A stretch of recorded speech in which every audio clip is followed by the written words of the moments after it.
I hope you're doing well. Thought it'd be easier to send over a quick video to show you where to locate the PowerPoints in all instructor resources. So what you'll do is you'll log into Connect and you'll go into the course in which you're looking for the PowerPoint. You'll click Library and then Instructor Resources.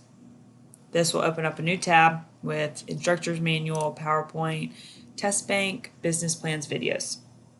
This will be the same for all of your courses.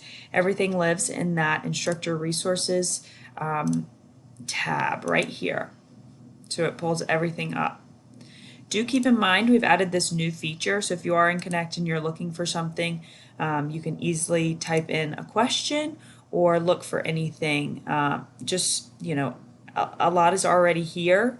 Library, accessing instructor resources, things like that, and it should take you to a quick video where you can look for things.